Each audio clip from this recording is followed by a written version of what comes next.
À situation inédite, il est nécessaire de repenser la gestion action. L'approche par les risques permet d'avoir un autre éclairage sur ce marché. Ce sera le sujet de notre décrypte hebdo.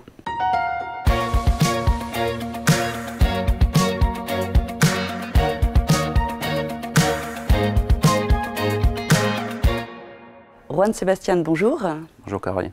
Donc avant de parler du contexte des marchés financiers actuels, est-ce que vous pouvez déjà nous faire un état des lieux de la situation pour comprendre au moins pourquoi nous en sommes arrivés là?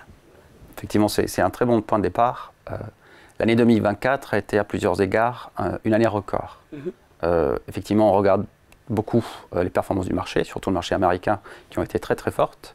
Mais ce qui était peut-être inédit, c'est le fait qu'à la fois les valorisations, ils ont évolué positivement, les actions sont de plus en plus chères, mais aussi le cycle des bénéfices a progressé positivement. C'est-à-dire que les bénéfices aussi, ils progressent. D'accord. Historiquement, les deux cycles sont asynchrones. Soit les bénéfices augmentent, soit les valorisations elles augmentent. L'année dernière, partout dans le monde, surtout aux États-Unis, les deux cycles ils ont été synchrones, ce qui explique un peu la progression très très forte du marché américain. Donc là déjà on a une situation inédite sur le marché action à cette fin d'année 2024. Effectivement, et peut-être un dernier point, c'est aussi le fait que les valorisations soient très fortes.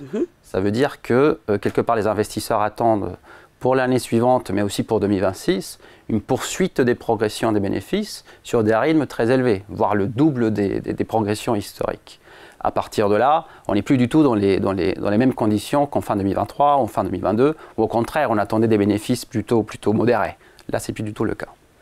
Donc là, on va avoir un marché qui est de plus en plus exigeant, mais par contre, on a eu aussi une remise à zéro des compteurs avec ce début d'année, une perte de la performance des marchés financiers. Effectivement, si je m'attarde uniquement par exemple sur le dernier trimestre de l'année dernière, on avait eu, suite à l'élection de Donald Trump aux États-Unis, on avait une surperformance des États-Unis par rapport au reste du monde, par rapport à l'Europe, qui était historique pour un trimestre, historique depuis la fin des années 90. De la même manière, là, sur ce début d'année, la surperformance de l'Europe par rapport aux États-Unis, elle est aussi historique, elle est inédite. Donc quelque part, on est dans un échange où on a juste, comme vous dites, on a corrigé cet excès de la fin de l'année dernière, ce qui nous ramène avec des compteurs à zéro, mais toujours avec des marchés qui restent concentrés, avec des marchés qui restent, sur certains segments, assez chers. Donc est-ce qu'en ce début d'année, on va aller vers une certaine normalisation de ce marché ? C'est déjà ce qui se passe. C'est un peu ce qui se passe, c'est ce que les investisseurs essaient de mesurer sur ce début d'année. Après, effectivement, la question qui se pose, la question la plus importante, est-ce que c'est une dynamique, est-ce que c'est un nouveau régime qui s'y installe et du coup la dynamique de ce début d'année doit se poursuivre ou au contraire, tout simplement, on va revenir en même base, peut-être un peu plus normalisée de ce qu'on a vu peut-être les 2 dernières années. Si on regarde les risques, puisque c'est votre approche, est-ce qu'on voit une modification de ces risques en début d'année? Est-ce que vous avez pu identifier, vous, ou quels risques, tout simplement, regardez-vous aujourd'hui sur les marchés financiers, marché action en tout cas? Très bien.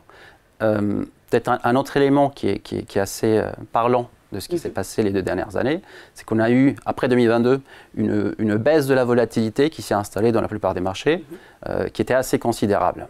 Mais quelque chose qui n'est pas trop regardé, c'est que cette baisse de la volatilité s'est effectuée parce que ce que nous on appelle les corrélations entre les actions, c'est-à-dire la capacité ou comment les 2 actions se comportent de manière très similaire entre elles, les corrélations, elles ont beaucoup baissé depuis 2 ans. C'est-à-dire que les actions ont l'impression d'être de plus en plus indépendantes.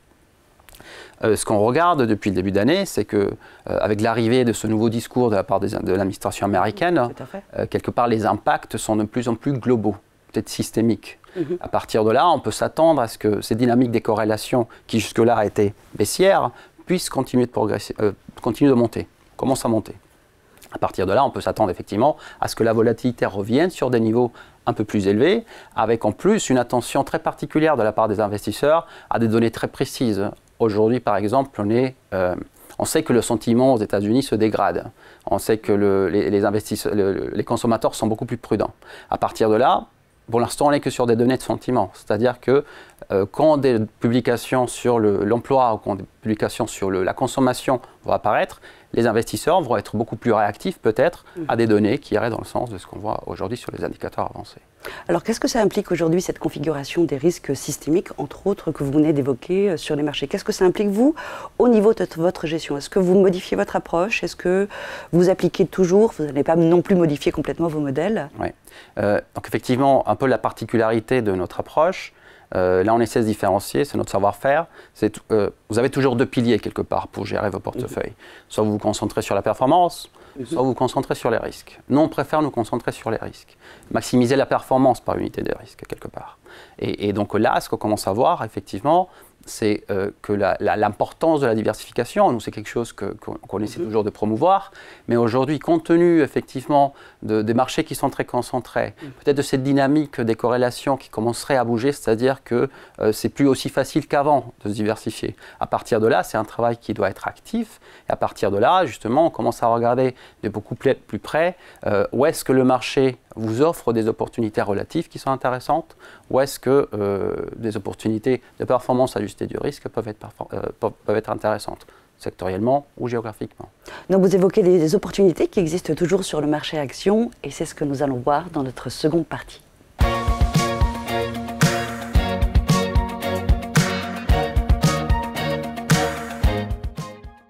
Donc j'entends un marché de plus en plus concentré, une nécessité de diversification active. Donc concrètement, que faites-vous aujourd'hui dans vos portefeuilles? Très bien.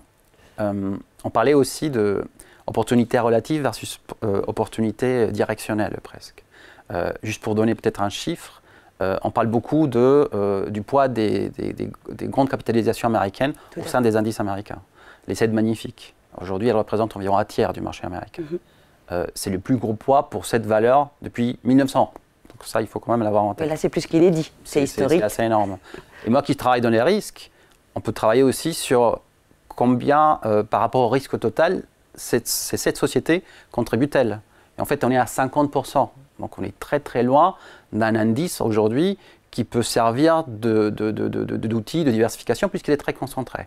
Donc on doit aller chercher des opportunités ailleurs. Donc on ne peut plus avoir cette approche agrégée à travers les indices. Exactement. Il faut vraiment, et là c'est là où le travail de diversification dont vous parlez fait preuve, enfin arrive. Exactement. Travailler activement la diversification. Donc on va chercher les opportunités relatives. Où est-ce qu'on les trouve? Donc on les trouve souvent aujourd'hui sur des segments qui ont été un peu délaissés depuis la phase post-Covid. Donc on entend par exemple la santé, aussi les utilities, aussi les télécoms. Au sein de la consommation de base, on peut trouver par exemple les boissons. Donc il y a pas mal de secteurs qui, encore une fois, ont des valorisations relatives qui ne sont pas chères, avec toujours des bénéfices qui progressent et qui, relatifs au reste du marché, vous donnent des opportunités ajustées de risque qui sont très intéressantes. Donc sur MX Sector, vous allez regarder différentes entreprises au sein de ce secteur également. C'est là où vous allez faire votre diversification. Vous avez aussi une diversification géographique également. Est-ce que vous regardez d'un continent à l'autre également sur un même secteur ou pas? Oui, on fait de l'allocation sectorielle, on fait de l'allocation géographique. Et géographiquement, par exemple, il faut quand même prendre acte d'un changement de discours un peu partout dans le monde qui est assez important. Par exemple, en Allemagne, le plan fiscal, on l'attendait depuis les années 90. Aux États-Unis, Scott Bessent, le secrétaire au Trésor, il nous dit qu'il faut détoxifier le marché américain. Donc on est quand même sur des impulsions assez fortes qui fondent les bases quelque part pour un changement assez important. Donc on suit ces dynamiques. Donc effectivement, les indices globaux aujourd'hui sont aussi très concentrés. Tout le monde s'est rué vers les actions américaines, vers les actions technologiques. Aujourd'hui, ils représentent 70% du poids des marchés globaux. On considère que c'est trop. Donc on va aller chercher, certes, une exposition au marché américain, mais moindre que celle des indices. On va plutôt surpondérer, continuer de surperformer l'Europe. On va surpondérer aussi, on a dit par exemple la Chine, où il y a un changement aussi très très fort de discours. Donc on va continuer notre surpondération sur la Chine et maintenir aussi une surpondération sur le Japon, par exemple, où la trajectoire des bénéfices reste très intéressante. Très bien. Merci beaucoup, Juan Sebastián. Merci beaucoup, Caroline. Merci à tous également de nous avoir suivis. J'espère que nous avons pu vous apporter un éclairage supplémentaire via cette approche par les risques. Je vous dis à très bientôt pour un prochain Décrypte Hebdo.